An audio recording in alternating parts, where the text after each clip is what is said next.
Cordial bienvenida con su familia, que están con sus esposas, con sus hijos. Que Dios les bendiga y que Dios siga al frente del ministerio de ustedes. Y quiero dejar inmediatamente entonces el tiempo con el pastor Arturo Quinteros. Él es pastor de la iglesia de Richardson.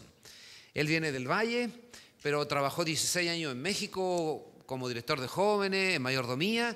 Así que tiene una amplia experiencia el pastor Quintero y lo dejamos el tiempo a él. Que Dios te bendiga, Arturo. Bueno, nomás aclaro que mi apellido es Quintero. No, los Quinteros son de Sudamérica, pero yo soy Quintero nada más. Sí. Esta noche vamos a iniciar lo que es una serie. Uno de los problemas que yo enfrento como predicador, especialmente cuando hablamos de profecía, es que los temas son una serie en realidad. Y muchas veces a los hermanos les gusta, dicen, vamos a traer a alguien más, y los empiezan a traer la semana. Les advierto que tienen que ponerlos al corriente de lo que vamos de la serie, porque cuando llegan así de imprevisto como que no agarran la hilación de lo que estamos presentando, porque básicamente es una serie. Otra cosa que quiero advertirles antes de comenzar con esta serie, la cual obviamente vamos a hablar de las tres últimas trompetas. A ver, no estamos mandando la señal ahí está ya. Vamos a hablar de las tres últimas trompetas. No vamos a hablar ni de la primera, segunda, tercera y cuarta, aunque sí tengo alguna aplicación de ellas. No las voy a presentar delante de ustedes. Déjenme curarme en salud antes de comenzar esta noche, de comenzar esta serie de las trompetas. La profecía, queridos hermanos, no es doctrina. Lo voy a repetir una vez más. La profecía no es doctrina. Nuestra iglesia, la Iglesia Adventista del Séptimo Día, tiene en este momento una cantidad de doctrinas. ¿Se acuerdan de cuáles son? ¿Cuántas doctrinas tenemos?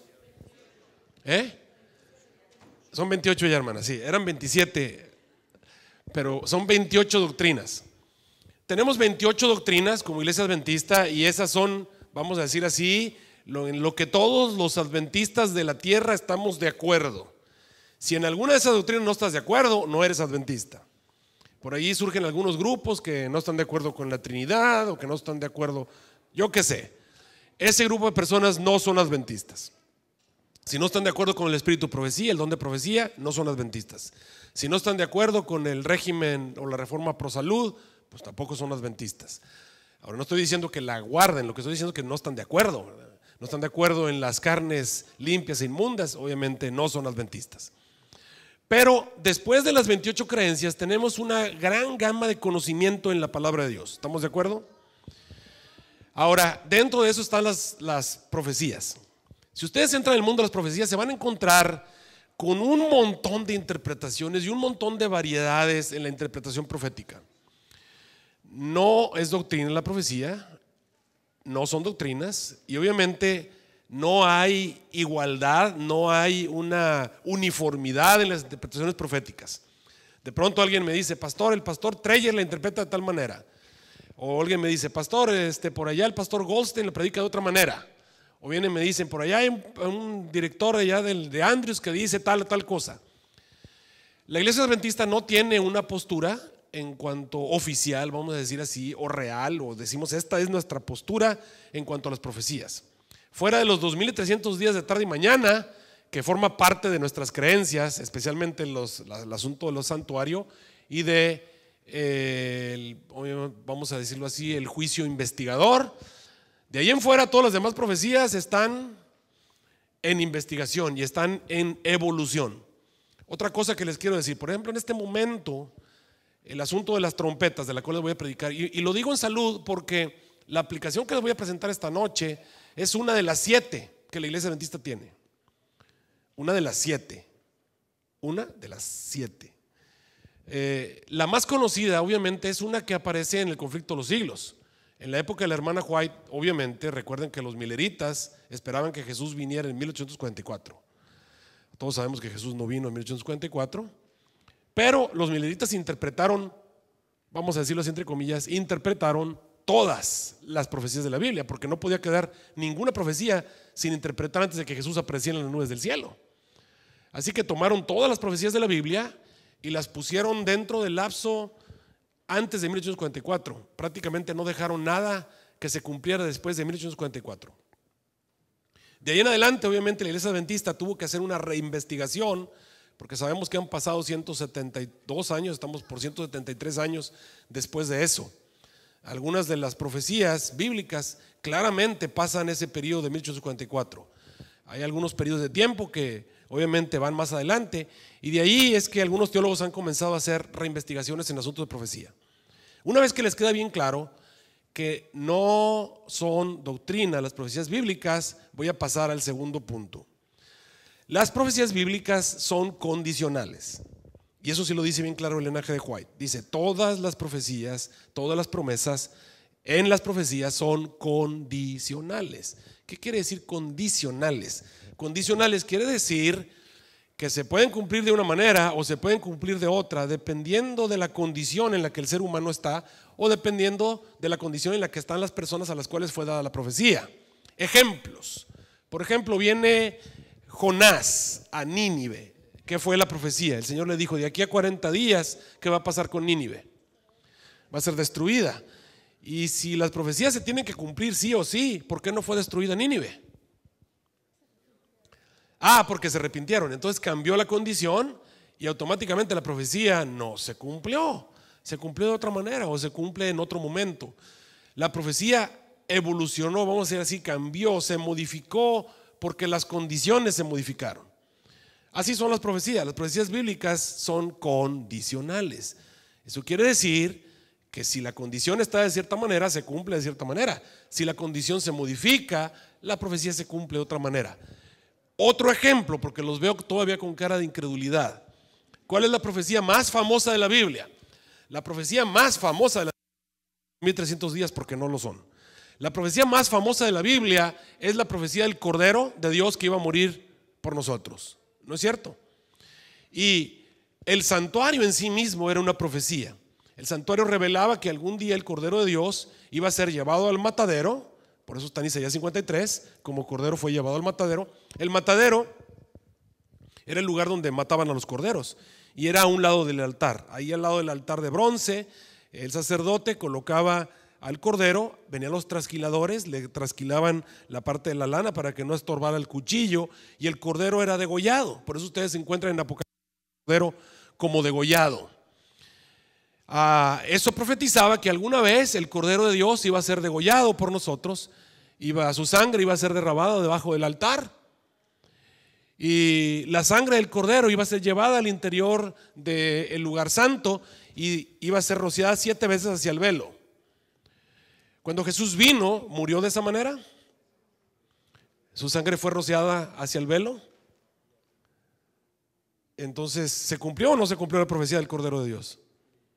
Sí se cumplió, pero ¿se cumplió de la manera en la que estaba especificada que se iba a cumplir? No, se cumplió de una manera completamente distinta. ¿Qué es lo que ocurrió? Bueno, la misma palabra de Dios nos explica que a los suyos vino y los suyos, ¿qué cosa? No lo recibieron. Entonces las situaciones cambiaron, la profecía se modificó automáticamente. Y si quieren le seguimos con otras profecías que muestran que las profecías se cumplen de una manera o se cumplen de otra. Con eso en mente, vamos a tener entonces esta noche una de las varias interpretaciones o aplicaciones que tenemos de las trompetas. Ahora, ustedes me dicen: bueno, ¿y cómo sabemos que la interpretación es correcta o no es correcta? Bueno, lo que vamos a hacer, obviamente, al ir estudiando la palabra de Dios, ustedes lo van a ir verificando como los bereanos. Vamos a ir encontrando la misma interpretación en la palabra de Dios. Y ustedes van a ir viendo la lógica, escudriñando la palabra de Dios. Dice la palabra de Dios en Isaías 8:20: a la ley y al testimonio, si no dijeren conforme a eso, no les ha amanecido. Muy bien, no vamos a estudiar, les dije, ni la primera, ni la segunda, ni la tercera, ni la cuarta trompeta. ¿Por qué? Abran su Biblia, vamos al libro de Apocalipsis, capítulo 8, en donde están las trompetas del libro de Apocalipsis. Apocalipsis, hermanos, está dividido en 2 grandes divisiones. El libro, por supuesto, tiene 22 capítulos, está dividido en 2. El capítulo 1 al 11 sería la primera parte del libro de Apocalipsis, y capítulo 12 al 22 sería la segunda parte del libro de Apocalipsis. Son 11 capítulos por parte. La primera parte del libro de Apocalipsis sería lo que correspondería al lugar santo. Y la segunda parte del libro de Apocalipsis correspondería al lugar santísimo. ¿Cuántos muebles había en el lugar santo? 3 muebles. Estaba la mesa de los panes de proposición, estaba el candelero de los 7 brazos y estaba el altar del incienso, ¿no es cierto? Y en el lugar santísimo, ¿cuántos muebles había? Un solo mueble, era el arca del pacto, el arca del testimonio. Ahora noten, el libro de Apocalipsis tiene en su primer parte, que sería el lugar santo, los 3 muebles. Nos cuenta 3 veces la misma historia. Es la historia del cristianismo, desde que Jesús se fue de la tierra hasta que Jesús regrese a establecer su reino. Nos la cuenta 3 veces, a través de 3 profecías. La primera profecía es las 7 iglesias. Cada iglesia corresponde a un periodo de tiempo dentro de la historia desde que Jesús se fue hasta que Jesús regrese. ¿Cuál es el mueble de las 7 iglesias? Bueno, el capítulo 1 nos presenta a Jesús caminando entre los 7 candeleros de oro. Entonces el mueble de las 7 iglesias es los 7 candeleros. Cuando se van a la segunda parte, a la segunda historia, que es la historia de los 7 sellos, se van a encontrar que el mueble aparece en el capítulo 4, es el altar o el trono de Dios que tiene 2 asientos y que está delante del candelero. En el santuario, ¿cuál era el mueble que estaba delante del candelero? Era la mesa de los panes de proposición, que tiene 2 asientos, obviamente, y que estaba hacia el norte y que representa el trono de Dios. Por lo tanto, el mueble que representa a los 7 sellos sería la mesa de los panes de proposición. Cuando ustedes se van a las 7 trompetas, se van a encontrar que el mueble de las trompetas, ¿cuál es el único mueble que falta del lugar santo? ¿Cuál es? Es el altar del incienso. Y si ustedes se van al capítulo 8, versículo 1 en adelante, dice: cuando él abrió el 7º sello, fue hecho silencio en el cielo por casi media hora, y vi los 7 ángeles que estaban delante de Dios, y les fueron dadas 7 trompetas. Están a punto de comenzar las trompetas. Versículo 3, y otro ángel vino y se paró delante de ¿qué? Es curioso, ¿no? Delante del altar, teniendo el incensario de oro. Entonces, ¿qué altar es ese? El altar del incienso.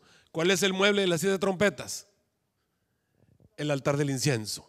¿Y qué representa el altar del incienso? Bueno, ahí mismo nos dice que son las oraciones de los santos. Si ustedes se ubican allí en el capítulo 8, versículo 3, y otro ángel vino y se paró delante del altar. Gracias, ahorita me subo ahí arriba, pero bueno. Teniendo un incensario de oro, y le fue dado mucho incienso para que lo añadiese a las oraciones de todos los santos sobre el altar de oro que estaba delante del trono. Por lo tanto, las 7 trompetas representan las oraciones de los santos. Ahora, cuando tú y yo oramos, generalmente, ¿qué le decimos a Dios? A ver, bueno fuera que nos la pasáramos hablando con Él de cosas bonitas que nos pasaron en el día y que le contáramos las cosas que nos gustan, y bueno fuera que le dijéramos a Dios lo bonito que nos ha dado en la vida. Pero generalmente las oraciones son más bien como quejas, ¿no es cierto? Siempre es puro pedir: Señor, necesito, Señor, me fue mal, Señor. Y generalmente en las peticiones hay lágrimas. Ustedes van a encontrar en la Biblia las oraciones registradas, casi todas fueron puras lágrimas y puro dolor. Por ejemplo, Ana, ahí en la entrada del santuario, ¿se acuerdan qué estaba pidiendo? Y lloraba amargamente. Y ustedes se van a encontrar, gran parte de las oraciones fue puro llorar y puro llorar. Y creo que tiene algo que ver con los seres humanos. El Señor Jesús dijo de nosotros: en el mundo tendréis ¿qué cosa? Pero confiad, dice, yo he vencido al mundo. Así que las oraciones generalmente es puro llorar, es puro pedir, puro dolor. Así que las 7 trompetas son eso, es puro dolor, es pura tristeza. Tiene que ver con el altar del incienso, y el altar del incienso tiene que ver con las oraciones de los santos. Y las oraciones de los santos tienen que ver con todos nuestros problemas, con todas nuestras necesidades que llevamos delante de Dios. Así que, ¿cuáles son las diferencias entre la historia de las 7 iglesias, entre la historia de los 7 sellos y entre la historia de las 7 trompetas? Bueno, el punto de vista cambia de acuerdo al mueble al cual es presentado. Por eso la historia se cuenta 3 veces, pero la cuenta desde el punto de vista de 3 muebles distintos. La historia cambia cuando hablamos de Apocalipsis 12 en adelante, porque tiene que ver con el arca de testimonio. Yo tengo una serie que generalmente cuando voy a una iglesia la predico por primera vez, siempre le llamo yo la parábola de la mujer del dragón, que es solo una historia que comienza en el capítulo 12 y termina hasta el capítulo 22. Pero con ustedes hice la excepción. Voy a comenzar con la parte difícil, que son las trompetas. Así que ubiquémonos en las trompetas. Y miren, si ustedes ven el capítulo 8, se van a encontrar que la primera, segunda, tercera y cuarta trompeta utilizan 12 versículos. ¿Cuántos versículos dije que utilizan? Bueno, ni siquiera los 12, porque realmente comienzan desde el versículo 4 al versículo 12. Eso quiere decir que nada más utilizan 8 versículos. ¿Se dan cuenta? Menos de 8 versículos. Menos de 8 versículos para hablar de 4 trompetas, de 4 períodos históricos. Pero cuando hablamos de la quinta, sexta y séptima trompeta, la Biblia utiliza no 8 versículos, utiliza 3 capítulos. 3 capítulos. O sea que ¿cuáles trompetas son las más importantes? Las últimas 3. Por eso vamos a hablar de las últimas 3 trompetas. Vamos a hablar de la quinta, la sexta y la séptima trompeta. Obviamente, de acuerdo al libro de Apocalipsis, son las trompetas más importantes.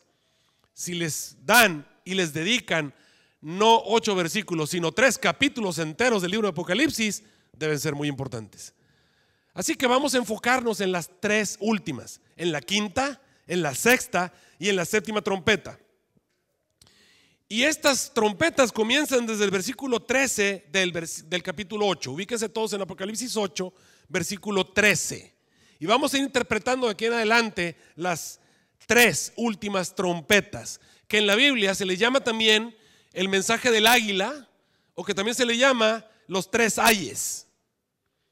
El mensaje del águila o los 3 ayes, por el versículo 13. Veamos lo que dice el versículo 13 de Apocalipsis 8. Y miré y oí un ángel volar por en medio del cielo, diciendo en alta voz. Bueno, rápidamente aquí tenemos a un ángel volando por en medio del cielo. En algunas versiones dice un águila. ¿Alguien tiene la versión que dice un águila? Allá atrás, hermanos. En la suya dice un águila. ¿Alguien más lo tiene? En la suya también dice un águila. Y yo sé que algunos de ustedes, pastor, ¿por qué en la mía dice águila y en la mía dice ángel? En la suya, ¿cómo dice, pastor? Un ángel. Bueno, les voy a explicar. Recuerden que nosotros no tenemos el original. Qué bueno fuera que tuviéramos el original de puño y letra de San Juan, pero no lo tenemos. Lo que tenemos son copias de la copia, de la copia, de la copia, de la copia que alguien hizo de una copia.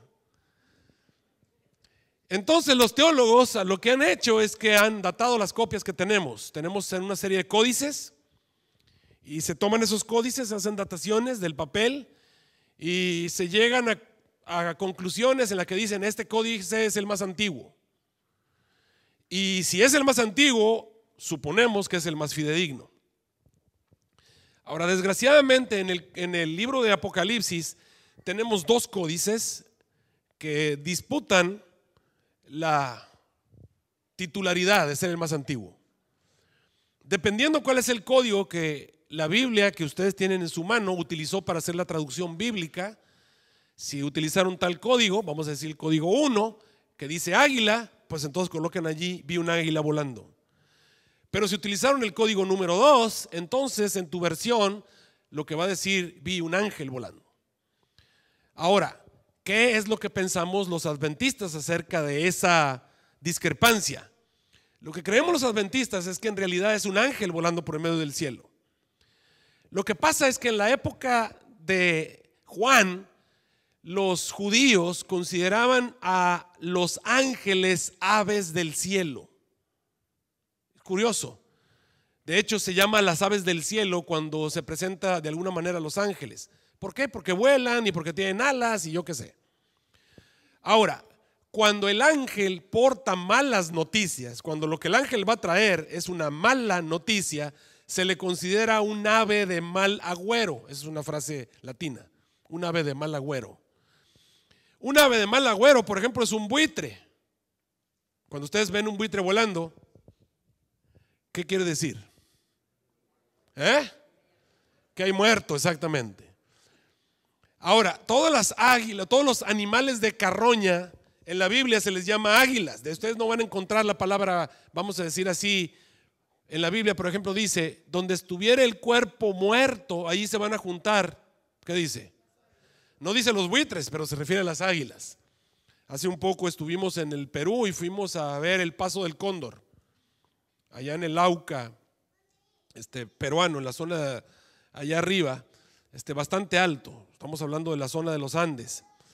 Y cuando yo vi a los cóndores volando, dije, pues es un sopilote, nomás que grandote, ¿verdad? Bastante grande, por menos de lo doble o lo triple de lo que miden los sopilotes de México. Le dije, es un buitre grandote. Claro, se ven imponentes esos animales ahí, esas aves ahí volando. Pero lo que está diciendo la Biblia, donde esté el cuerpo muerto, ahí se juntan las aves. Básicamente los buitres también, o los cóndores en este caso, son animales carroñeros o animales que viven obviamente de animales muertos. Por eso es que muy probablemente la Biblia diga un águila o un ángel volando por medio del cielo que tiene malas noticias, automáticamente la Biblia dice un águila. Pero bueno, para el punto es lo mismo. Esta águila que va volando por medio del cielo, dice, la miré y la oí. Esto quiere decir que aquí participan los dos sentidos más importantes del ser humano. Todos los sentidos son importantes, estamos de acuerdo. Pero ¿cuáles son los dos sentidos que más usamos? La vista y el oído. Eso es lo que más usamos. ¿Estamos de acuerdo? Somos audiovisuales. De hecho, es lo que causa más impacto en el ser humano. El audiovisual es lo que más impacta. Por eso la televisión tiene tanto éxito y el cine y todo eso tiene mucho éxito. Aquí vemos a un ángel y lo oímos volando por en medio del cielo. ¿Qué quiere decir que va por en medio del cielo? Que va por en medio del cielo quiere decir que es evidente. Todo el mundo lo puede ver. Si va por en medio del cielo, es muy fácil de verlo. Es muy fácil de localizarlo. Porque en el cielo no hay árboles, no hay matorrales. Y si va por en medio del cielo, pues todo lo que tienes que hacer es levantar tu mirada, lo vas a ver. O sea, lo que va a ocurrir durante la quinta, sexta y séptima trompeta, escúchalo bien, quinta, sexta y séptima trompeta, no va a ser algo que alguien se dio cuenta o que alguien no se dio cuenta. Todo mundo se puede dar cuenta lo que va a ocurrir durante la quinta y sexta y séptima trompeta, porque va por el medio del cielo. También dice que va por el medio del cielo y quiere decir que también es inocultable. Inocultable quiere decir que no lo puedes esconder. Si va por el medio del cielo, todo mundo lo puede ver, todo mundo lo va a ver si quiere. No hay manera de esconderlo. O sea, lo que ocurre durante la quinta, sexta y séptima trompeta tiene que ser algo público. ¿Por qué? Porque va por el medio del cielo. Y no solamente va por el medio del cielo, sino que lo ves y lo oyes. Son los sentidos más comunes del ser humano. Por lo tanto, tiene que ser algo muy conocido, tiene que ser algo que todo el mundo puede ver, tiene que ser algo que no lo puedes ocultar. Está allí para que todo el mundo lo vea públicamente. La quinta, sexta y séptima trompeta van a ser acontecimientos, sucesos que van a ser públicos, notorios, inocultables, evidentes. ¿Quedó bien claro eso? Ahora, no solamente le llamamos el mensaje del águila, sino que también le decimos los tres ayes. Miren lo que está diciendo el ángel. Y miré y oí un ángel volando por el medio del cielo que tenía, diciendo en alta voz, ¿qué dice? Oye, fíjense el mensaje es ¡ay, ay, ay! Los mexicanos, cuando gritamos con los mariachis, decimos ¡ay, ay, ay!, ¿verdad? Pero yo no creo que tenga nada que ver con los mariachis, eso que estamos viendo aquí. Más bien tiene que ver con dolor. ¿Cuándo decimos ¡ay? Cuando estamos asustados, cuando tenemos dolor, cuando estamos, ¿qué más? Llorando también. Ay. Es algo terrible lo que está ocurriendo. 3 veces, el número 3, escúchenlo bien, hermanos, siempre,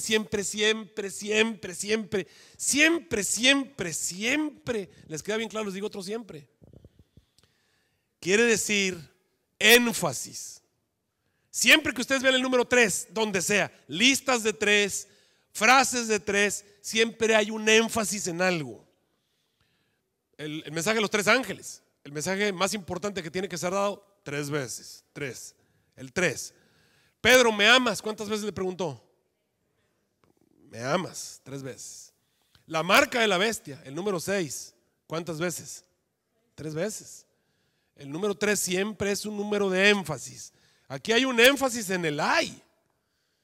Lo que va a ocurrir entre la quinta, sexta y séptima trompeta es algo terrible, algo doloroso. Hay un énfasis en el ay. Ay de los que moran en la tierra a causa de las otras voces de trompeta de los 3 ángeles que van a tocar. Así que entremos entonces esta noche con lo que vamos a llamar la quinta trompeta. Y comienza entonces el mensaje de las 3 últimas trompetas. Ya vimos este ángel que va volando por el medio del cielo. Se parece mucho a el ángel de Apocalipsis 14:6. Es el ángel que también va volando por el medio del cielo.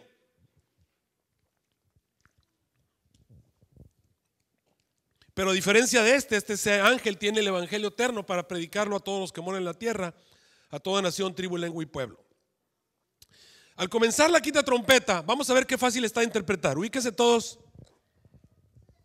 en el capítulo 9, versículo 1. Y vamos interpretando versículo por versículo. Dice ahí: y el quinto ángel tocó la trompeta y vi una estrella que cayó del cielo a la tierra.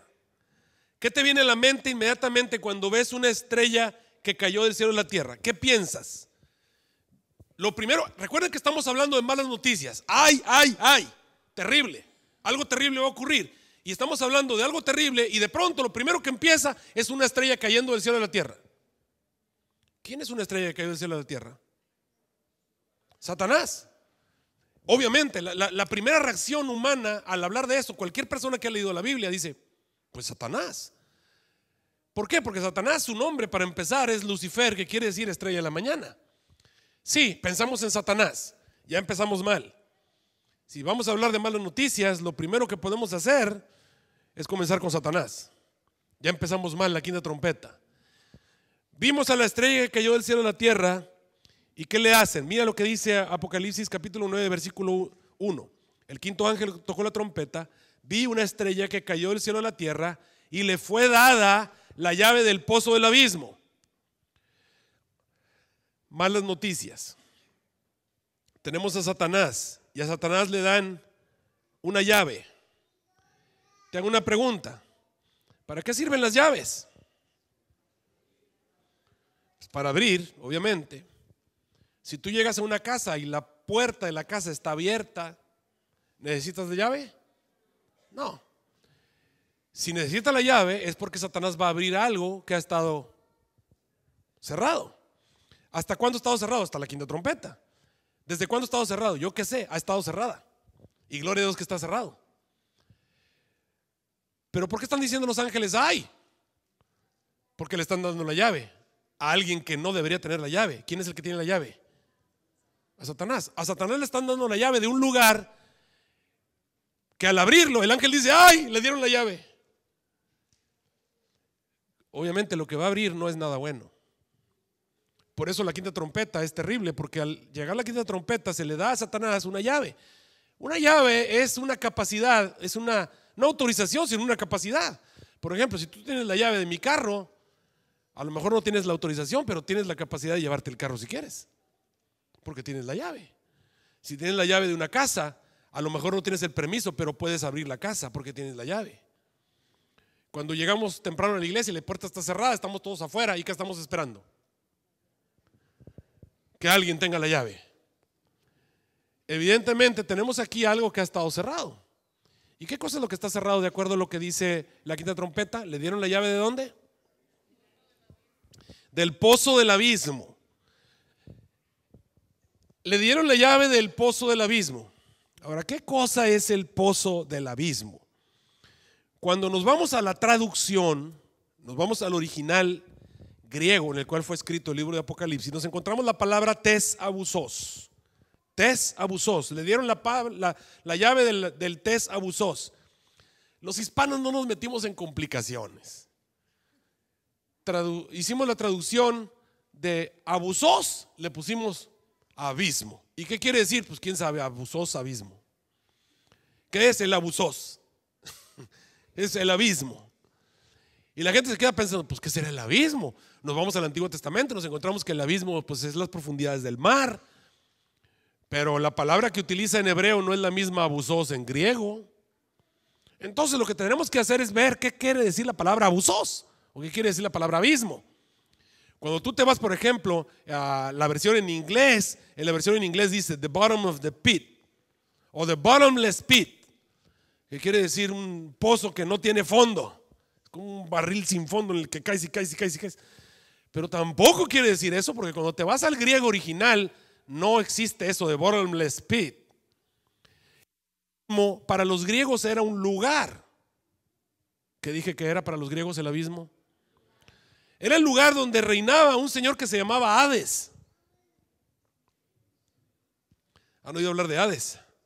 Hades era el tercer dios de la Trinidad. Bueno, ellos tenían muchos dioses allá, pero los tres principales eran tres hermanos. El que dominaba el mar era Poseidón.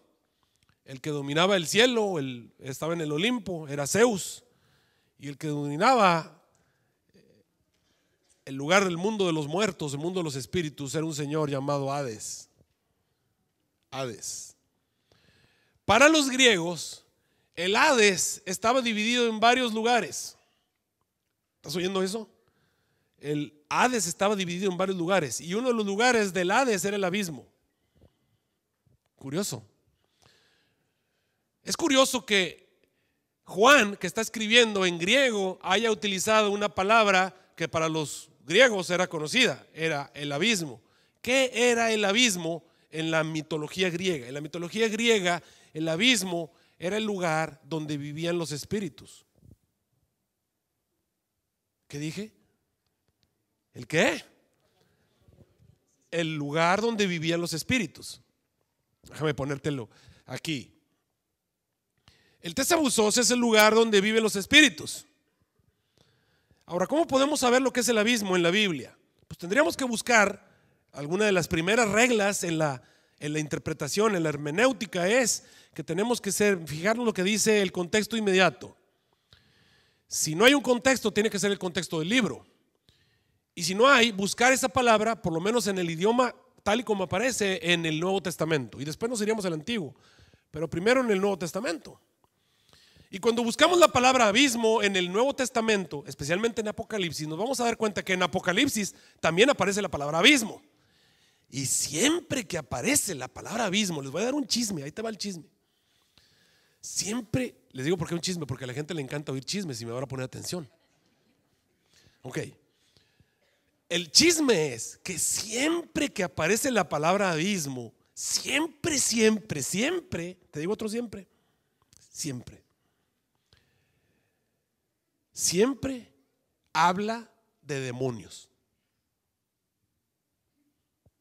O sea, siempre, abismo, demonios. Haz de cuenta, abismo es igual a demonios. Mira, ¿no me crees? Apocalipsis capítulo 20. Vamos a Apocalipsis 20. En Apocalipsis capítulo 20, versículos del 1 al 3, encontramos la palabra abismo. Apocalipsis 20, del 1 al 3. Nos presenta lo que va a ocurrir justamente antes del milenio, cuando Jesús venza en la batalla de Armagedón y regrese a la tierra por segunda vez y se lleve a los justos. ¿Qué va a hacer con Satanás y sus demonios? Dice ahí: y vi un ángel descender del cielo que tenía, fíjate, la misma llave, la llave del abismo, pero aparte de la llave también trae una cadena. Es necesaria la cadena porque ya vimos que la llave también la tiene Lucifer. Así que una cadena en su mano. Y prendió al dragón, aquella serpiente antigua que se llama Diablo y Satanás, y lo ató por 1000 años. Y miren lo que va a hacer con él. Versículo 3. Y lo arrojó. ¿A dónde lo arrojó? Al Tesabusos. Lo arrojó al abismo. ¿Para qué lo arrojó y lo encerró? A ver, lo arrojó al abismo y lo encerró. ¿Con qué objetivo lo arrojó y lo encerró en el abismo? ¿Para qué? Para que no engañen más a las naciones hasta que 1000 años sean cumplidos. Y después va a ser desatado un poco de tiempo. A ver, O sea, el abismo es el lugar donde encierran a Lucifer o le encierran a Satanás y lo encierran allí. Y cuando está encerrado, ¿para qué lo encerraron? ¿Cuál fue la razón por la cual lo encierran? Para que no engañe, para que no te engañe a ti, no me engañe a mí, no engañe a nadie. O sea, abismo cerrado igual a Satanás no puede engañar. Abismo abierto. Lo encerraron para que no engañara. O sea que cuando el abismo está abierto, ¿qué puede hacer? Puede engañar. Obviamente, el abismo abierto es igual Satanás engañando. Abismo cerrado, Satanás no puedes engañar. Otro versículo es cuando el Señor Jesús cruzó el mar de Galilea hacia la región de Gadara, en Decápolis, las 10 ciudades. Y cuando llegó a la región de Gadara, se encontró con 2 endemoniados. ¿Se acuerdan cuántos demonios tenían los pobres endemoniados? ¿Cuántos tenían? Pues tenían una legión, no nos dice cuántos eran. Esto lo puedes encontrar en San Lucas capítulo 8, versículo 31. Y Jesús se pone a platicar con los demonios y les pregunta a los demonios: ¿cómo te llamas? Y el demonio le dice: Legión, porque somos muchos. Y dice el versículo 31: y los demonios le rogaban a Jesús que no los mandase. ¿A dónde? Ya está tomando figura la cosa, ¿verdad? ¿A dónde no los debía mandar? O sea, ¿dónde debían estar esos demonios? ¿Qué decían los griegos que era el abismo? El lugar donde viven los espíritus. ¿Y qué cosas son los demonios? ¿Dónde debían estar esos demonios entonces? En el abismo. Era como si Jesús supiera que esos demonios andaban escapados y los va a buscar. Y cuando llega, los demonios bien sabían a dónde debían irse.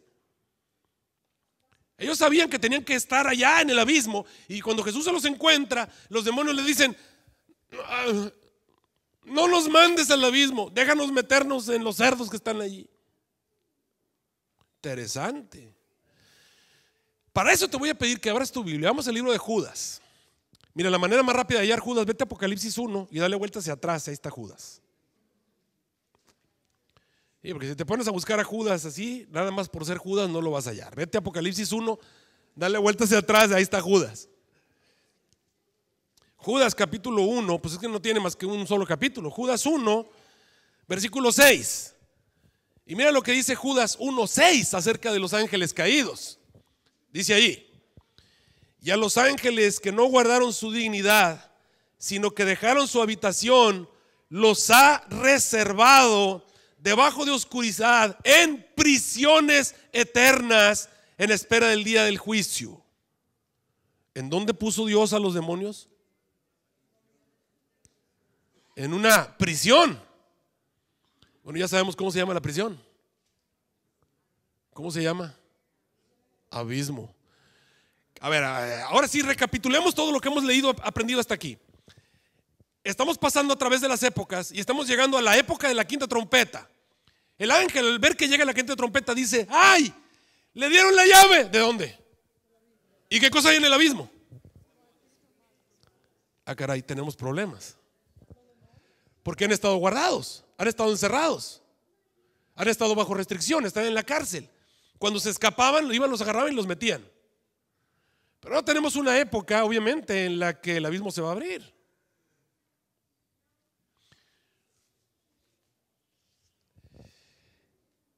Queridos hermanos, ¿qué cosas son los demonios en realidad? Bueno, los demonios son, vamos a decirlo así, ex ángeles. ¿Y qué nos dice la Biblia que son los ángeles? Vamos al libro de Hebreos capítulo 1.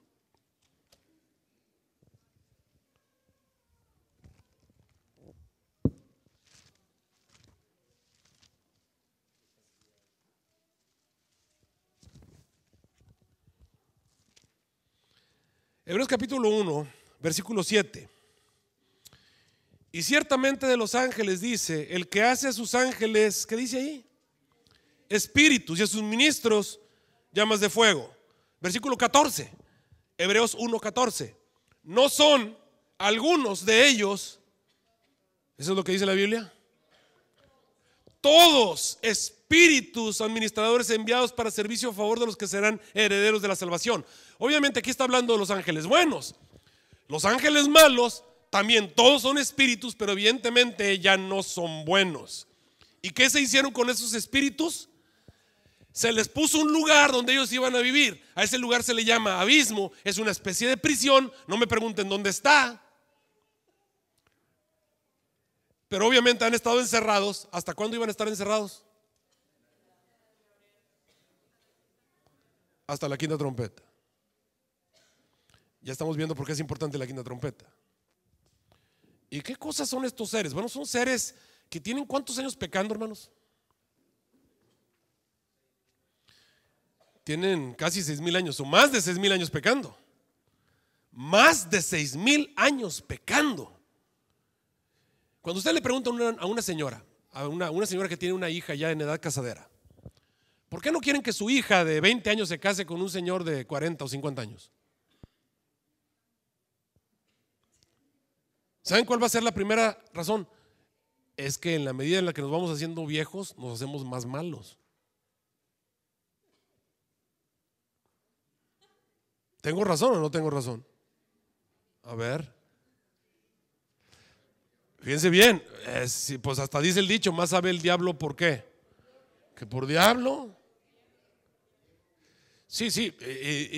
Y si tú le preguntas, mira, ¿por qué no quieres tú que tu hijo se case con una señora más grande? Y vas a decir, es que la va a tener. Si aunque no sea más grande, como quiera, ¿verdad, hermanos? Ahora te imaginas, estamos hablando de que el practicar el pecado nos hace más malos. ¿Cuánto tiempo tienen estos seres pecando? Son monstruos, o sea, son seres muy malos. De hecho, la Biblia les llama a ellos los más malos de la tierra. Con razón los tienen encerrados. Pero al llegar a la quinta trompeta se le da a Satanás la llave de ese lugar. Por eso el ángel dice, ¡ay! Miren, ¿cuál es la característica principal de Babilonia? Cuando tú te vas a Apocalipsis 18, te vas a encontrar que la principal característica de Babilonia, ¿por qué Babilonia es peligrosa? Es porque es hecha habitación de demonios, guarida de todo espíritu inmundo, albergue de toda ave sucia y aborrecible. Dices tú, ¿es que no ha sido siempre así la tierra? Obviamente no. La tierra no ha sido habitación de demonios, ni ha sido guarida de espíritus inmundos, ni albergue de aves sucias y aborrecibles. Si así hubiera sido, no tiene caso que lo diga Apocalipsis. Apocalipsis te lo dice porque esa es la característica de Babilonia. Y Babilonia, vamos a decirlo así, comienza desde que comienza la quinta trompeta. Cuando los que habitaban en el abismo salen y ahora son tus vecinos, y la cosa es muy diferente.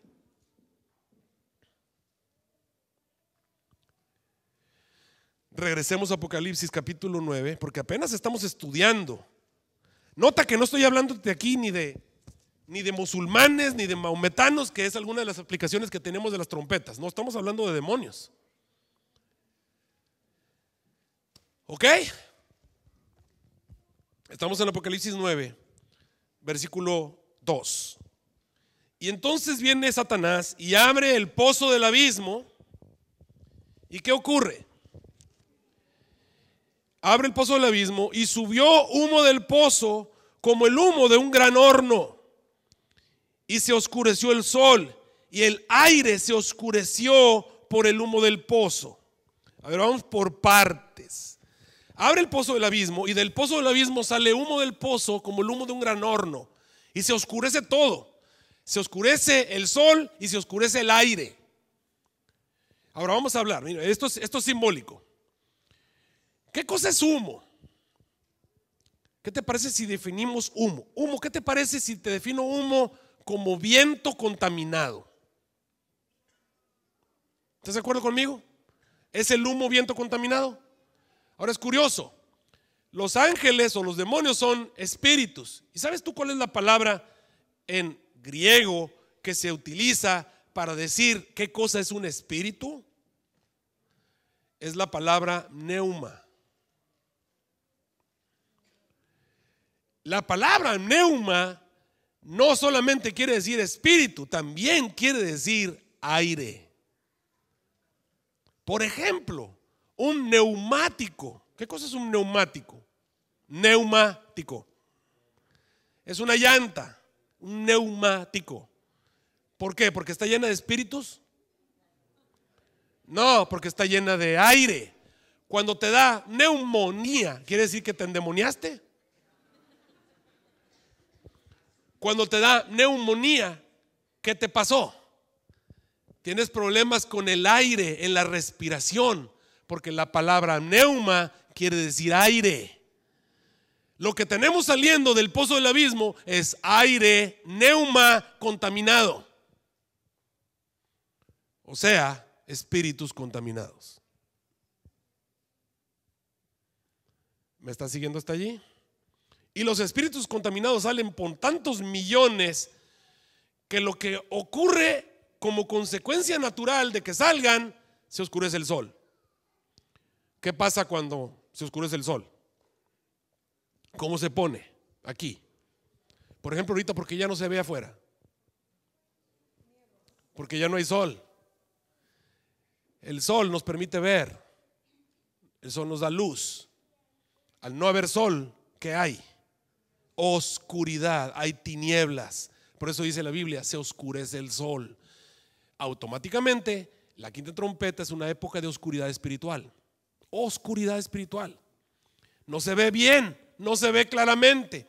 ¿Cuál fue la consecuencia? ¿Cuál fue la causa? La causa fue un montón de demonios que salieron del abismo. Y no solamente se oscureció el sol, sino que también se oscureció el aire. O sea, el aire lo respiramos tú y yo. Eso quiere decir que ahora los seres humanos, durante la quinta trompeta, ay de los pobres seres humanos, porque ahora los seres humanos van a respirar contaminación. Cuando tú vas, por ejemplo, y tomas a una persona que vive en el Distrito Federal, en México, en el DF, te vas allá y lo tomas y le haces un análisis de sus pulmones, te vas a dar cuenta que los tiene más negros que los que vivimos en otro lugar. ¿Y qué pasa? Pues está respirando smog, está respirando contaminación. Pero obviamente esto no es una contaminación física, es una contaminación espiritual. La gente que va a vivir durante la quinta, la sexta y la séptima trompeta va a ser gente contaminada del cerebro. ¿Y por qué está contaminada del cerebro? Porque ha estado respirando contaminación. Ay de los moradores de la tierra, porque van a ser expuestos a una contaminación espiritual cual nunca ha existido sobre la tierra. ¿Tiene sentido lo que estamos hablando aquí? Sigamos leyendo. Estamos en la quinta trompeta. Y dice allí, versículo 3: y del humo salieron langostas sobre la tierra, y les fue dado poder como tienen los escorpiones de la tierra. Cuando hablamos de langostas, queridos hermanos, ¿en qué piensas? ¿Qué te viene a la cabeza? Langostas, ¿dónde? ¿Dónde en la Biblia hay langostas?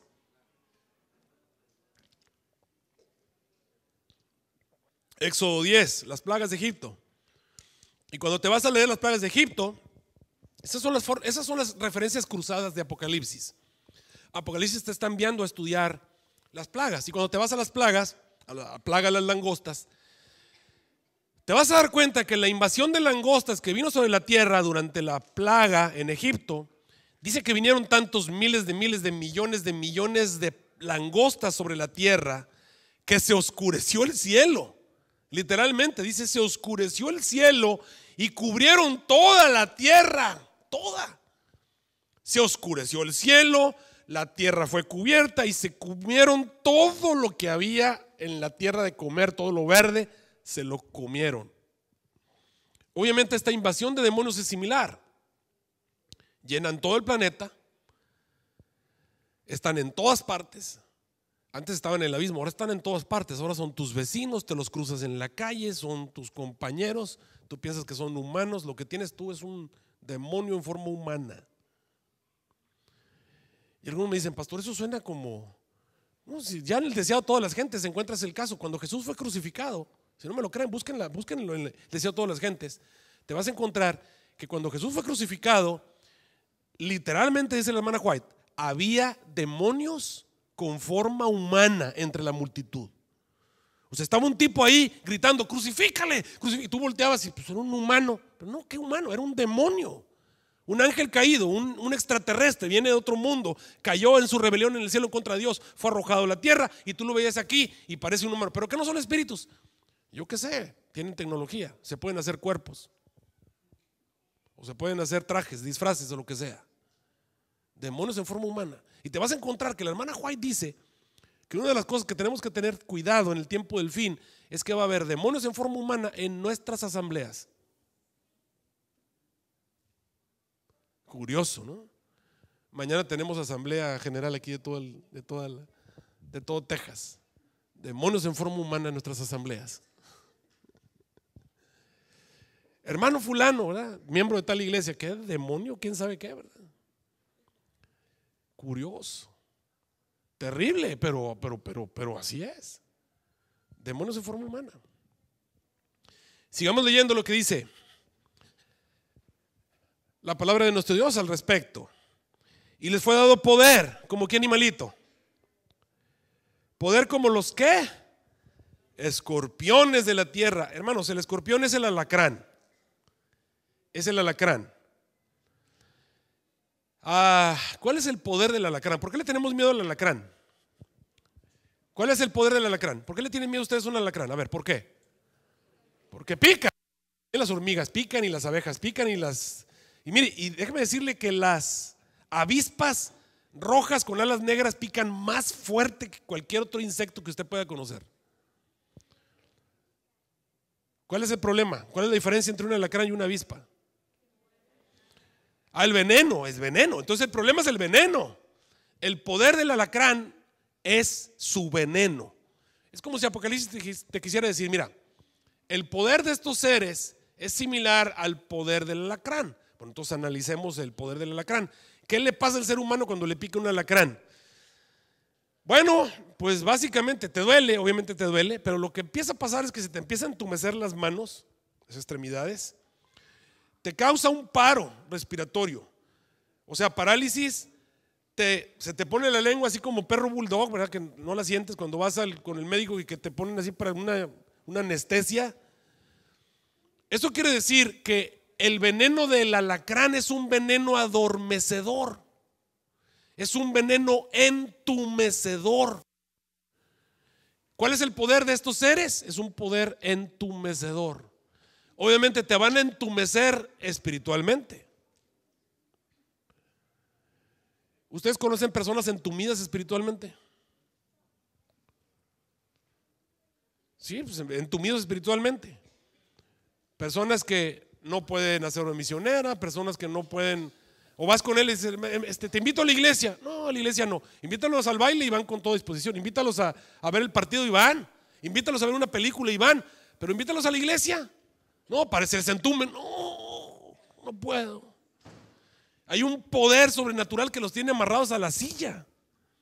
Los seres humanos pierden el interés por las cosas espirituales a consecuencia del poder de los demonios sobre ellos. Ok, sigamos leyendo.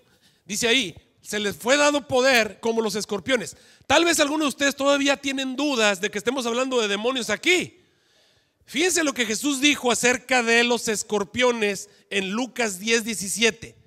¿Se acuerdan? Regresaron los 70, venían contentos, gozosos de que habían predicado y que habían expulsado demonios. Y le dijeron al Señor, Señor, aún los demonios se nos sujetan en tu nombre. Estamos en Lucas 10:17. Y Jesús les dijo, yo veía a Satanás que caía del cielo como un rayo. Bueno, acá es como una estrella, pero cayendo del cielo. Dice, he aquí os doy poder para hollar serpientes y escorpiones, y sobre toda fuerza del enemigo nada os dañará. O sea, las fuerzas del enemigo, los demonios, son similares a qué animalitos? A las serpientes y a los escorpiones. Muy bien, estamos hablando de demonios, vamos por buen camino. Ya vimos que los demonios iban a estar encerrados en prisiones de oscuridad hasta el día del juicio. Ahora, ¿por qué es importante lo que estamos estudiando esta noche? Siguiente versículo. Estamos en Apocalipsis capítulo 9.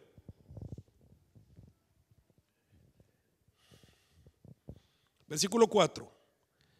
Y les fue ordenado que no hiciesen daño a la hierba de la tierra, ni a ninguna cosa verde, ni a ningún árbol, sino solamente a los hombres que no tienen la señal de Dios en sus frentes. Ok, salen estos demonios y se les dice que no lo pueden hacer daño a la hierba de la tierra, ni ninguna cosa verde, ni a ningún árbol. Obviamente esto es simbólico porque las langostas, si algo comen, ¿qué cosa comen las langostas? Pues cosas verdes. Obviamente esto es simbólico. ¿Qué cosas serían las cosas verdes de la tierra y los árboles y la hierba de la tierra? Miren, cuando ustedes van a un parque, llegan a un parque, dicen, este parque está lleno de vida. ¿A qué se refieren? ¿Qué hay en ese parque? Verde, porque el verde es vida. Entonces, obviamente estamos hablando de diferentes niveles de vida espiritual. Diferentes niveles de vida espiritual. El verde es vida. La hierba en la tierra es cierto nivel de vida espiritual. Los árboles es otro nivel. ¿Es esto bíblico? Sí es bíblico. Por ejemplo, miren, en el Salmo 1 dice, bienaventurado el varón que no anduvo en camino de malos, ni en silla de escarnecedores se ha sentado. Antes en la ley de Jehová está su delicia. En su ley medita de día y de noche. ¿Será como qué? Como árbol plantado junto a arroyos de aguas que da fruto a su tiempo, su hoja no cae y todo lo que hace prospera. Y luego te dice, no son así los malos. O sea, los justos son como los árboles, los que guardan los mandamientos de Dios, los que ya son como Jesús, esos son árboles. No son así los malos son como el tamo que arrebata el viento. Ahora, cuando Jesús iba para ser crucificado en el Gólgota, las mujeres de Jerusalén estaban llorando. Y Jesús les dijo, mujeres de Jerusalén, no lloren por mí, lloren por ustedes y por vuestros hijos, porque si esto hacen en el árbol verde, ¿qué no harán en el seco? ¿Quién era el árbol verde? Era Él. O sea, el árbol verde son personas que ya se parecen a Jesús. Estamos hablando de diferentes niveles de vida espiritual. Estamos hablando de la hierba de la tierra, es un nivel de vida espiritual. Las cosas verdes es otro nivel de vida espiritual. Y los árboles, ese ya es otro nivel de cristianos. Estamos hablando de personas que viven a diferentes niveles. A los demonios se les da autoridad de hacerle daño a lo que sea, menos a las cosas verdes, a los árboles y a la hierba de la tierra. Solamente a los hombres que no tienen, ¿qué dijeron? ¿Qué dijo? La señal o el sello de Dios en sus frentes. A ver, aquí ya me atoré. Porque, queridos hermanos, Iglesia Adventista del Séptimo Día, ¿qué cosa es la señal que Dios dio a su pueblo para identificarlo? A ver, vamos a verlo. Eso está en la profecía. Eso está en Ezequiel. Vamos a Ezequiel.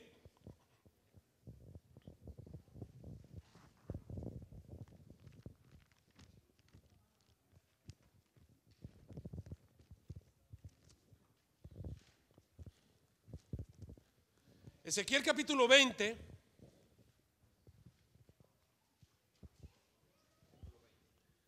Versículo 12 primero. Ezequiel 20, 12. Y luego vamos a ir al 20. Primero Ezequiel 20, 12. Dice ahí: y les di también mi sábado. ¿Qué cosa les dio? El sábado. Ahorita, hermanos, ya no es sábado, ahorita ya es domingo. ¿Estamos de acuerdo? Ya es domingo. Les di mi sábado para que fuesen, ¿por qué? Por señal entre mí y ellos, para que sepan que yo soy Jehová, que los santifico. Ahora el 20, Ezequiel 20, 20. Dice Ezequiel 20, 20. Así que santifiquen mis sábados. ¿Qué nos está pidiendo Dios que hagamos? Santifiquen mis sábados y sean por señal. O sea que cuando yo guardo el sábado, ¿qué cosa tengo? Tengo la señal de Dios. Y sean por señal entre mí y vosotros, para que sepáis que yo soy Jehová vuestro Dios. Entonces, ¿cómo sabes que esa persona sirve a Jehová, el Dios del cielo? ¿Qué tiene que hacer esa persona? Guardar el sábado. Cuando la persona guarda el sábado, ¿tiene qué cosa? La señal. Tiene la señal. Curioso, Satanás al fin del tiempo no le va a poner a la gente la señal de Dios, les va a poner una marca. Si la señal de Dios es guardar el sábado, entonces ¿cuál sería la marca? No guardar el sábado. Curioso, ¿no? Va a haber dos grupos, los que guardan el sábado y los que no lo guardan. Los que guardan el sábado tienen la señal de Dios, los que no guardan el sábado, pues ¿qué tienen? La marca. Y se los puedo probar bíblicamente y se los puedo probar proféticamente, pero no es el tema esta noche. Estamos hablando de las trompetas. Ok. O sea que viene el Señor y le dice: le puedes hacer daño a todos menos a los que guardan el sábado. ¿Es lo que le dijo? ¿O cómo lo entienden ustedes? Eso es lo que les dijo. Le puedes hacer daño a todos los que están aquí en la tierra, menos a los que guardan el sábado. Ahora déjame llevarte a una realidad en este asunto. Algo que fue escrito en Primeros Escritos, página 42 y 43. Fíjate lo que dice Primeros Escritos, página 42 y 43. Dice así: vi que la prueba actual acerca del sábado. ¿Qué cosa es actual? ¿Qué quiere decir prueba actual? Quiere decir que esa prueba es de ahora, es de hoy. Vi que la prueba actual acerca del sábado, fíjate bien, no podía, o sea, no se puede, no podía producirse antes que terminase la mediación de Cristo en el lugar santo. O sea, la mediación de Jesús terminó en 1844, ¿de acuerdo? Antes de eso, el sábado no era una prueba para nadie. Por eso dice ahí, y él hubiese pasado al interior del segundo velo. Por tanto, los cristianos, bautistas, metodistas, anglicanos, presbiterianos, episcopales, anglicanos, lo que fuera, los cristianos que durmieron o se murieron antes que se abriese la puerta de acceso al Santísimo, cuando terminó el clamor de medianoche, el séptimo mes, en 1844, sin haber guardado el verdadero día de reposo, descansan en la esperanza, porque no tuvieron ni la luz, ni tuvieron la prueba del sábado que tenemos ahora desde que se abrió la puerta. ¿Cuándo se abrió la puerta? 1844. O sea, después de 1844, ahora tenemos una luz acerca del sábado y tenemos una prueba acerca del sábado. En este tiempo del sellamiento, ¿qué cosa es el sellamiento? El sellamiento es el acto de ponerle el sello a la gente en la frente. ¿Cuál es el sello? El sábado. ¿Y qué está haciendo el Señor? Poniéndoselo en la frente. ¿Desde cuándo? De 1844. Entonces, ¿desde cuándo hay gente que tiene el sello en la frente?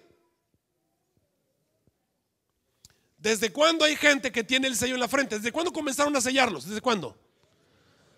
Desde 1844. O sea, antes ya estaba el sello, pero no lo tenía nadie, porque no era prueba. ¿Desde cuándo empieza a haber gente que lo tiene? Desde 1844. Ahora, imagínate que estamos viviendo en 1800. Faltan todavía 44 años para que empiece el juicio. Y se abre el abismo y salen los demonios y el Señor los detiene. ¡Ey! No le hagan daño solamente a los que no tienen el sello. Y ven a todos los humanos. ¿Qué humano tenía el sello en esa época? Ninguno. Obviamente esta orden tiene por fuerza que haber sido dada después de que ya hay gente que tiene el sello.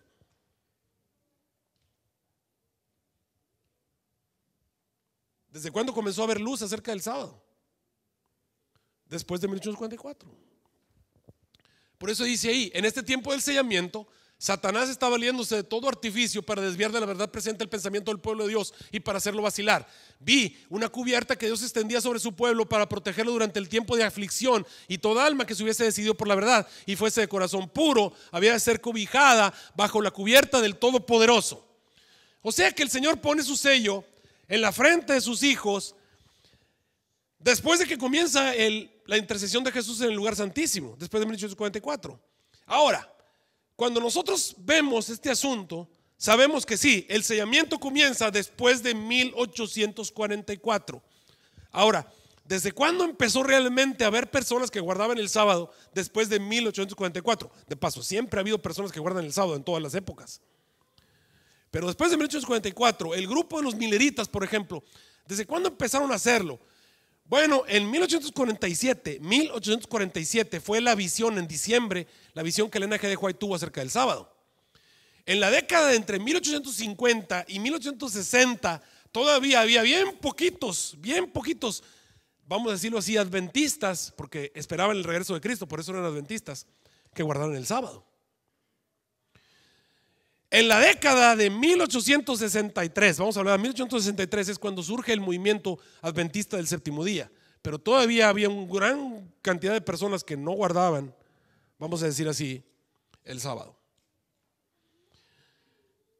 Esto ha sido una evolución a través del tiempo. Por lo tanto, esta orden tiene que haber sido dada, no sé, en algún momento, tal vez antes de 1900, no sé. Lo que sí te puedo decir es que evidentemente estamos viviendo la quinta trompeta. ¿Por qué? Porque mira lo que sigue diciendo la Biblia. Ubícate todos en Apocalipsis capítulo 9. Y les fue ordenado que no los matasen, sino que los atormentasen. ¿Cuánto tiempo? 5 meses. Y su tormento era como tormento de escorpión cuando hiere al hombre. Y tú sabes lo que quiere decir 5 meses como adventista. ¿Qué cosa quieren decir 5 meses? Quieren decir 150 días. ¿Y cuántos son 150 días? Son 150 años. Y ya empezaron las computadoras a moverse, ¿verdad?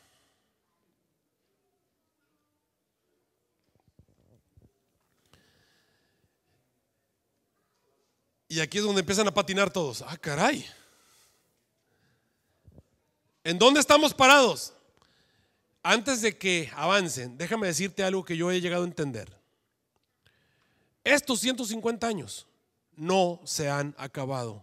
Estamos viviendo el año 2017 y todavía no se han acabado. ¿Cuál es la particularidad de estos 150 años? Que no nos dijeron cuándo empezaban. Por lo tanto, no sabemos dónde terminan. Pero sí sabemos lo que va a pasar cuando se terminen. Lo importante de este tema es que tú y yo estamos viviendo en los últimos 150 años de la historia humana.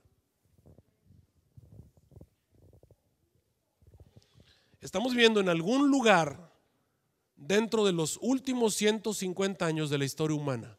En otras palabras, 2 generaciones de seres humanos.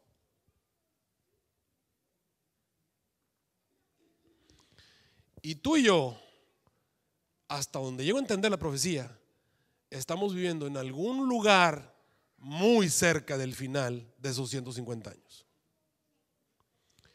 Y por eso este estudio se vuelve muy importante. Porque el tiempo se nos está acabando. Y desgraciadamente no sabemos cuánto tiempo nos queda. Y Dios en su divina misericordia no nos dejó esto, porque si supiéramos cuándo se acaba, dejábamos nuestra decisión y nuestro trabajo hasta que se acabe el tiempo. Así somos los seres humanos. Tenemos la tendencia a desperdiciarlo. Sin embargo, Dios tuvo misericordia y nos dejó una alerta para que sepamos que estamos cerca del final. Les fue ordenado que no los matasen, sino que los atormentasen con veneno adormecedor, vamos a decirlo así, 150 años. Su tormento era como tormento de escorpión cuando hiere al hombre. ¿Y qué va a pasar en aquellos días? De acuerdo a lo que nos dice la Biblia, y en aquellos días buscarán los hombres la muerte y no la van a encontrar, y desearán morir y la muerte escapará de ellos. Desearán los hombres la muerte, queridos hermanos, se utiliza una palabra que es la palabra seteo, que quiere decir buscar. El sousin es el futuro en el griego, pero no es buscar así como que la gente que se quieren morir, lo que pensamos, buscarán los hombres la muerte. Sí, en un principio no, pero al final obviamente sí.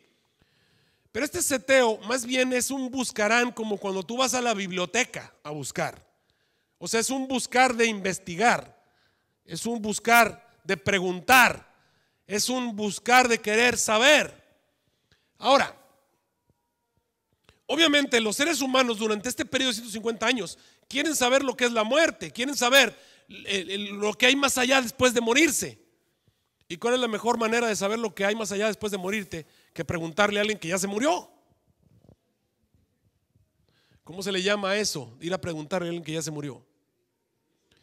Y tú y yo sabemos que realmente no es una persona que se murió. ¿Quiénes son los que hablan cuando tú vas y le preguntas a una persona que ya se murió? ¿Y cuántos hay sobre la tierra en este periodo? Hay un montón. A este periodo de tiempo se le llama espiritismo. Estamos hablando no un espiritismo normal, es el espiritismo moderno.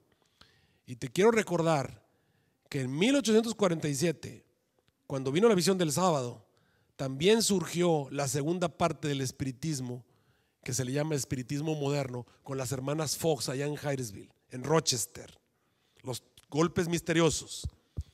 Elena G. de White, inspirada por el Espíritu Santo, dijo que eso que estaba surgiendo allá en Rochester, esos golpes misteriosos de las hermanas Fox, se iban a desarrollar, iban a encontrar nuevos disfraces al punto que se iban a convertir en el fin del tiempo en la obra maestra del engaño de Satanás del fin del tiempo. La obra maestra del engaño de Satanás. Justamente antes de que Jesús venga, los últimos 150 años de la historia humana, surge una nueva versión de espiritismo tan atrayente y tan peligrosa que se convierte en la obra maestra del engaño de Satanás. Mañana te voy a hablar de espiritismo moderno hasta que se te hinche el ombligo. Pero lo que quiero que entiendan esta noche es lo que sigue diciendo acerca de estos seres que salen del abismo. Dice allí, versículo 7: y el parecer de las langostas era semejante a caballos preparados para la guerra. Sobre sus cabezas tenían coronas semejantes al oro, caras como caras de hombres, cabellos como cabellos de mujeres, dientes como dientes de leones, corazas como corazas de hierro, el estruendo de sus alas como el ruido de carros que con muchos caballos corren a la batalla. Tenían colas semejantes a los de los escorpiones y tenían en sus colas aguijones, y su poder era hacerle daño a los hombres 5 meses. Este ejército que aparece aquí no es la primera vez que aparece en la Biblia. Podemos seguir dos caminos.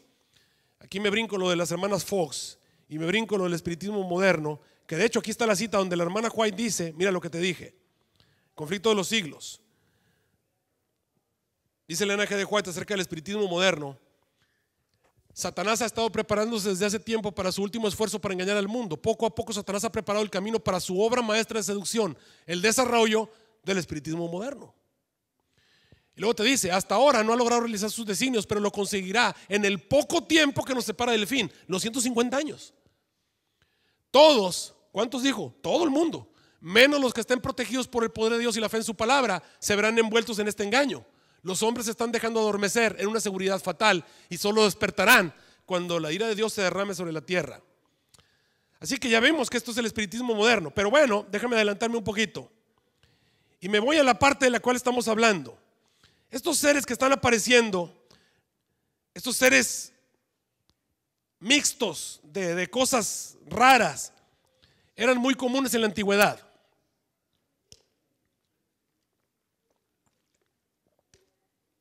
Por ejemplo, aquí tenemos a el guardián de la puerta de Damasco.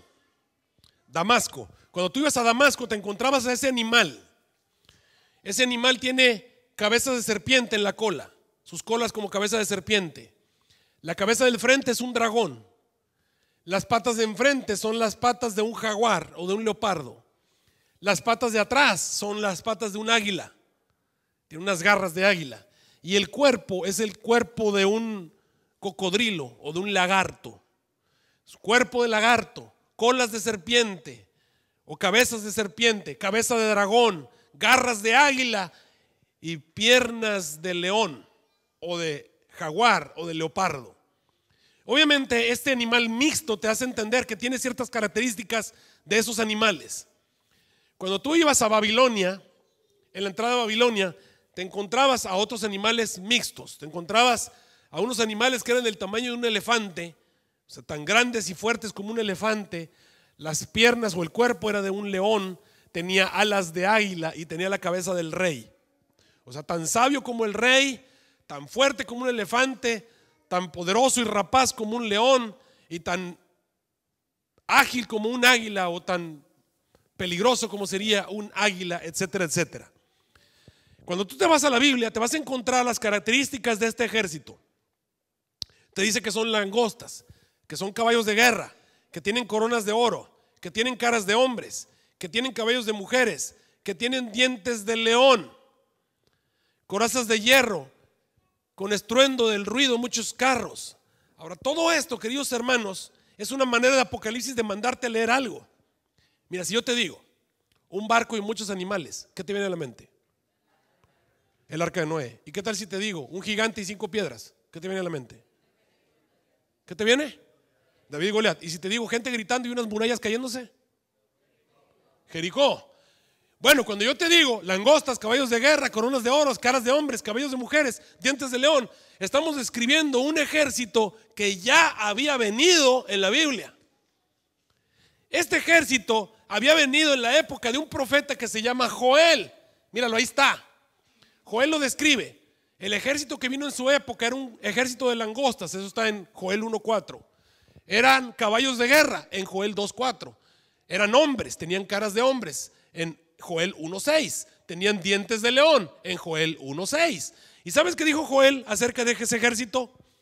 Dijo que ese ejército iba a venir cerca del final de la historia humana. ¿Qué dijo? Que ese ejército que él estaba mencionando, iba a venir antes de que se acabase la historia humana, pero cerca del final, ese ejército iba a venir. Es lo que está diciendo Apocalipsis. Apocalipsis está diciendo, este es el ejército de Joel. El ejército que Joel predijo que iba a venir. Ahora, ¿qué más dijo? Dijo, ay del día en el que vengan. ¿Qué estamos estudiando? Los tres ayes, ¿verdad que sí? Ay del día en el que vengan. ¿Qué fue lo que dijo el ángel? Ay, porque ya llegó. Joel dijo, ay del día en el que vengan. Y el ángel dijo, ay, que ya llegó. Ay del día. ¿Cómo va a ser ese día? Día de tinieblas y oscuridad. ¿Qué pasó cuando salieron los ángeles del abismo? Se oscureció el sol, se contaminó el aire. Y te dice que es el estruendo de carros que entran en las casas por lugares a manera de ventanas. Y sabes que todavía fue más lejos Joel, porque Joel dijo, miren, antes de que venga ese ejército van a ocurrir ciertas señales cósmicas. Las señales cósmicas de las cuales habló Joel, dijo, vamos si quieres a leerlo vamos a leerlo en la Biblia, vamos al libro de Joel rapidito. Estoy cerca del pensamiento final de esta noche.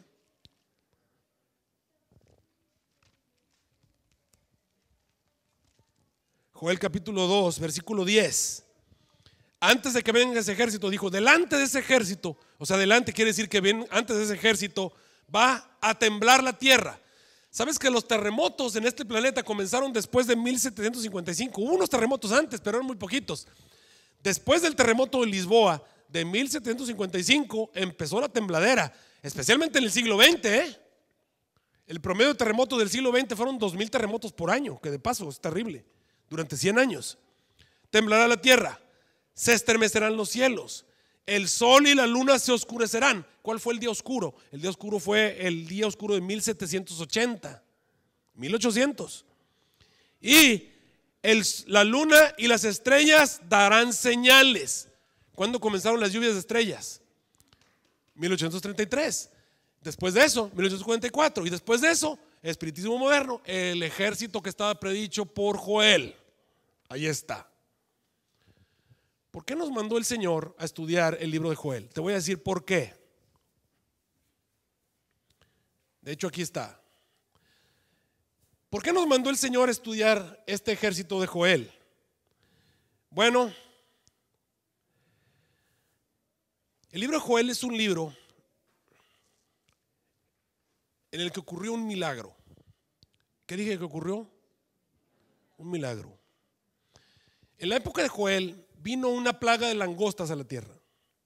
El pueblo de Dios se había apartado de Dios. El pueblo de Dios se había olvidado de Dios. El pueblo de Dios se había ido en pos de ídolos. Y como consecuencia Dios retiró su protección. Y entonces vino a la tierra primero un gusano. Y luego del gusano vino el saltón. Y luego vino el revoltón. Y vino la langosta. Y se comieron todo lo que había. En la época de Joel, hermanos, no es una tierra de riego, es una tierra temporal. Tenemos dos lluvias principales. A la primera temporada de lluvia se le conoce como la lluvia temprana. Y a la segunda temporada de lluvia se le conoce como la lluvia tardía. ¿Qué hacían con la lluvia temprana? Bueno, antes de que viniera la lluvia temprana, el pueblo de Dios preparaba la tierra. Preparaban, ponían los surcos, sembraban todo lo que tenía que ver con los granos, el sorgo, el trigo, sembraban y preparaban los surcos. Y entonces llegaba el primer temporal, que era la lluvia temprana. Eso permitía que la plantita naciera y creciera y llegara hasta cierto nivel. Eso permitía que salieran, entonces las cosechas estaban allí. Pero entonces tenían que esperar que viniera la lluvia tardía. La lluvia tardía permitía que esas plantas maduraran en grano.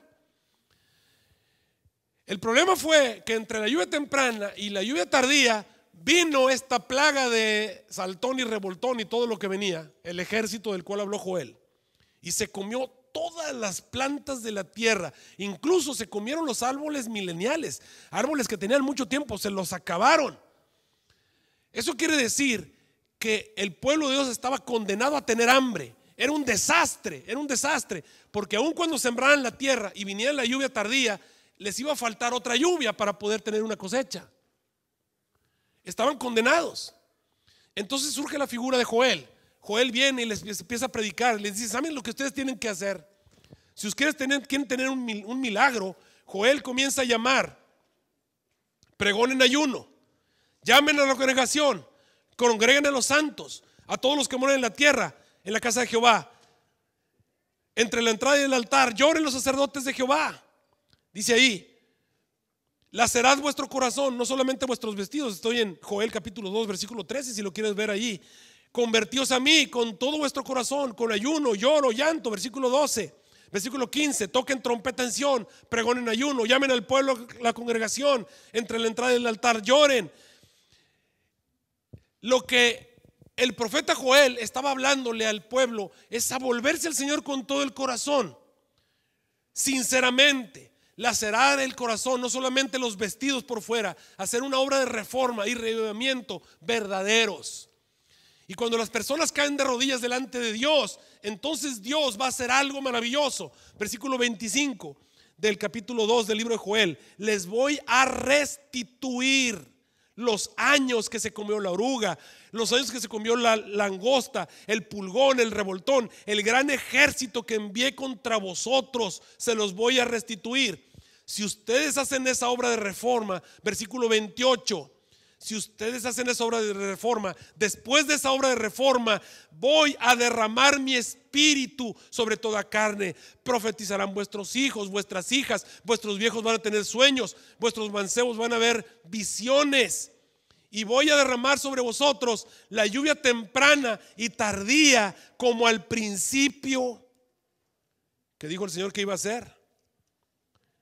Voy a derramar la lluvia temprana y tardía como al principio. Señor, pero ya pasó la lluvia temprana, la voy a mandar otra vez. Va a llover 3 veces este año. 3 veces. ¿Y sabes lo que hizo el pueblo de Dios? Se volvió al Señor con todo el corazón. Se humillaron delante del Señor. ¿Y sabes lo que hizo el Señor? Trajo la lluvia temprana otra vez. Ese año llovió 3 veces. Y el Señor dejó esa profecía escrita para el tiempo del fin. En el futuro este ejército iba a venir. ¿Y sabes qué iba a hacer ese ejército? Se iba a comer todo lo que hay. Iba a acabar con la espiritualidad. Iba a adormecer a todos los seres humanos.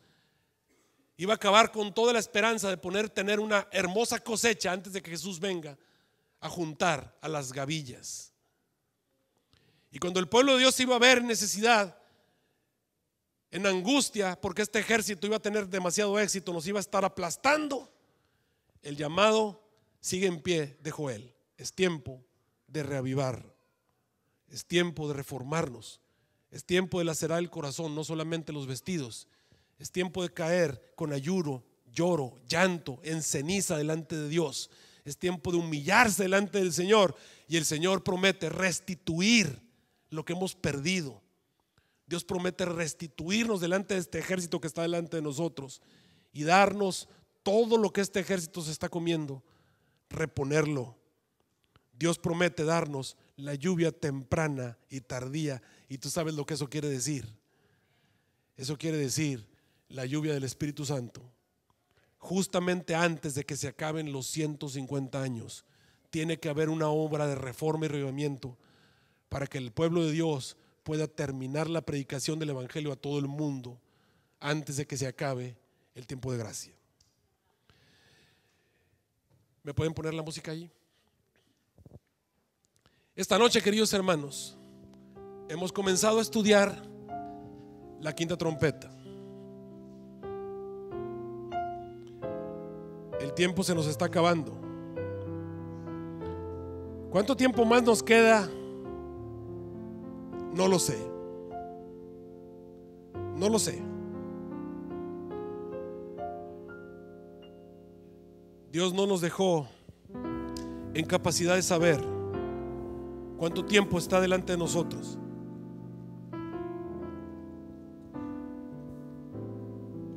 Hebreos 9:27 dice: de la manera en la que fue establecido para todos nosotros es que los seres humanos muramos una sola vez y después enfrentemos el juicio. El Señor Jesús, su venida no está más lejos de lo que vas a vivir. ¿Y cuánto tiempo vas a vivir? ¿Me puedes asegurar que dentro de un mes vas a estar vivo? Todos esperamos estar vivos dentro de un mes, pero tú y yo sabemos que no tenemos la vida comprada. No sabemos cuánto tiempo vamos a vivir. Y así fue establecido para todos nosotros, que muramos una vez, y hasta ahí llegó nuestra oportunidad. Pero si no fuera por la muerte, aún así el tiempo se nos está acabando. Estamos viviendo dentro de los últimos 150 años de la historia humana. Y mañana, cuando hablemos acerca de cuál es el gran engaño de la obra de Satanás, te vas a dar cuenta que sin duda alguna estamos viviendo en la época más oscura, más terrible de la historia humana. Es la época del gran engaño de Satanás, su obra maestra. Y tú y yo podemos verlo, y podemos oírlo, y podemos sentirlo. Tú y yo sabemos que los seres humanos están adormecidos espiritualmente. Tú y yo sabemos que tú y yo, aun cuando somos adventistas y guardamos el sábado, estamos adormecidos espiritualmente. Algo nos tiene detenidos.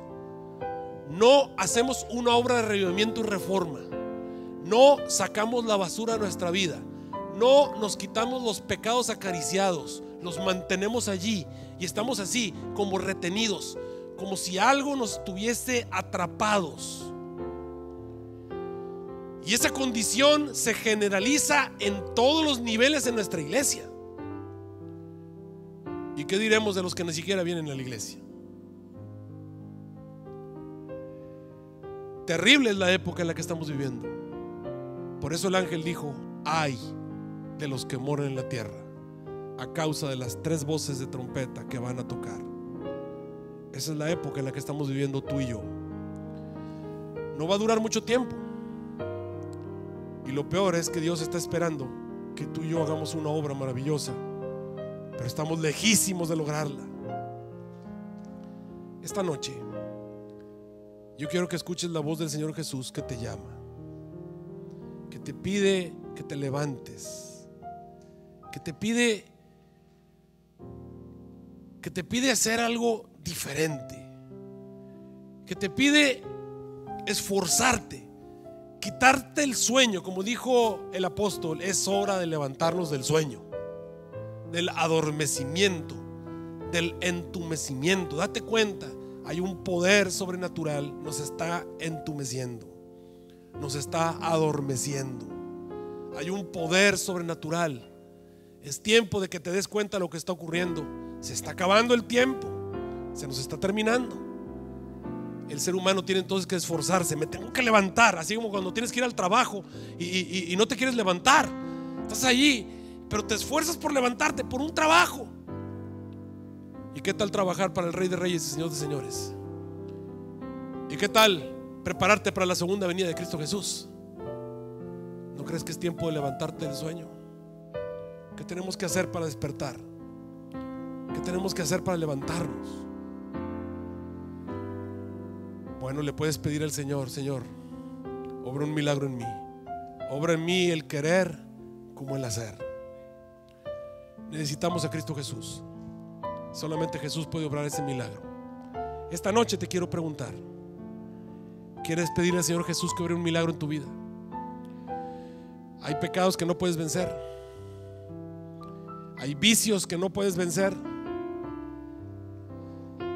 Hay cargas que no puedes dejar.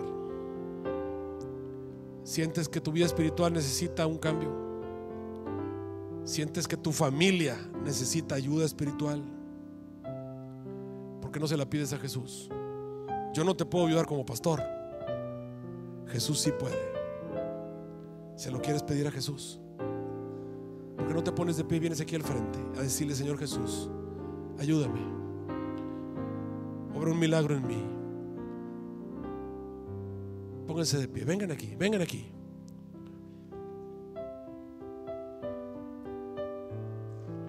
Yo me rindo a ti. Yo me rindo a ti. Mis flaquezas, mis pecados, todo rindo a ti.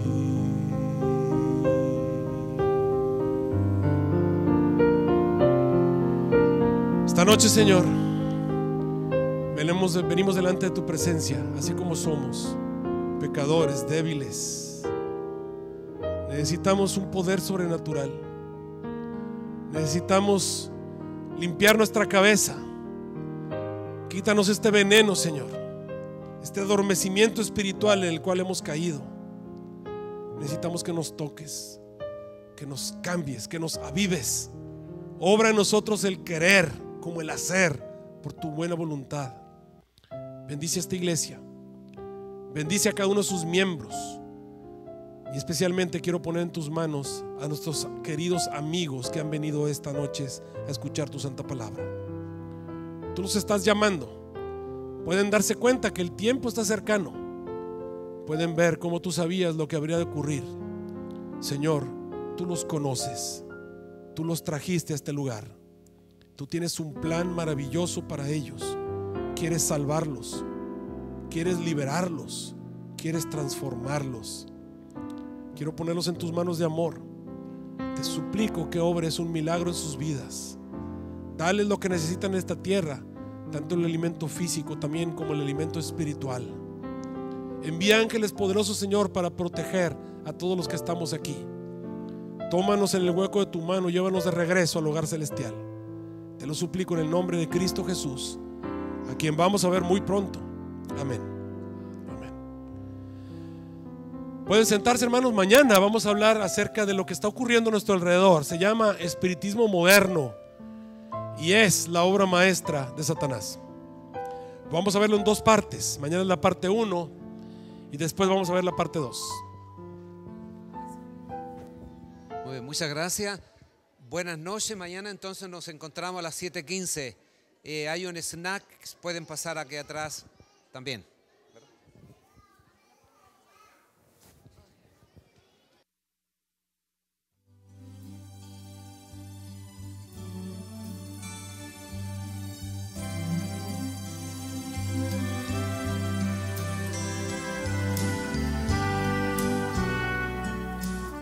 En esta hora de la noche ya transmitiendo en vivo su programa, el último mensaje desde Dallas para el mundo entero. Hoy estamos transmitiendo, hermana, en vivo desde la iglesia. Sí, estamos desde la iglesia de Salem, aquí en Fort Worth. Si quiere le puedo dar la dirección. Claro que sí, para nuestros amigos que nos escuchan o nos ven o miran mañana, quizás mirarán este video, pueden acompañarnos aquí a la iglesia de Salem en Fort Worth. La dirección es 2020 Hempfield Street en Fort Worth. Hermana, estamos viendo las trompetas del fin por el pastor Arturo Quintero. Sin duda va a ser una semana de impacto, una semana maravillosa, una semana en la cual usted podrá aprender las profecías de Apocalipsis capítulo 8, ¿verdad? Así que les invitamos para que nos acompañe aquí a esta iglesia de Salem en Fort Worth. Sí, y vamos a estar toda la semana a las 7:15 empezamos y terminamos a las 8:45, hermano. Claro que sí. Les invitamos pues para que usted siga en compañía de esta su estación preferida, El Último Mensaje Radio, El Último Mensaje TV, y que nos acompañe durante toda esta semana en el cual estaremos aprendiendo cosas interesantes del libro de Apocalipsis. Sí, y además de eso se lo aconsejamos de que lo miren, porque simple y sencillamente esos temas son muy importantes para el fin del mundo. Claro que sí. Hoy él tocó un tema muy interesante, el pastor, acerca de trompetas, de las últimas 3 trompetas, en el cual nos señala que estamos viviendo los últimos días de este mundo. Sí, muchísimas gracias por estar con nosotros, porque de verdad se lo agradecemos, porque esto les va a ayudar a nosotros, como a ustedes, como a nosotros nos ha ayudado. Bien, nos despedimos de este lugar. Esperamos que el mensaje que usted pueda disfrutar ya más tranquilo en la comunidad de su hogar pueda ser de bendición para su vida. Pero no se olvide que mañana a partir de las 7:15 de la noche tiene una cita en este lugar de la iglesia o en la comunidad de su casa a través del potente señal de la radio El Último Mensaje TV. Por YouTube. Claro que sí. Por YouTube. Tenemos la página por YouTube. Usted nos puede encontrar en cualquier lugar. Ahora la tecnología es maravillosa. Estamos en Facebook, estamos en MicLR. Sí, hermana, no hay De excusa. radio también. No hay excusa para dejar de ver y de escuchar mensajes poderosos a través de la voz del pastor Arturo Quinteros, que Dios lo usará poderosamente durante toda esta semana. Bueno, hermano, ¿y qué tal si ya para terminar nos despedimos? Claro que sí. Como siempre les decimos, suscríbase a la radio, suscríbase al canal de la radio El Último Mensaje TV. Por ahora estuvieron con ustedes su amigo y siervo de Dios, Edil Caballero, en compañía de... Angélica Caballero, que Dios los bendiga. Hasta la próxima, con el favor de nuestro Dios.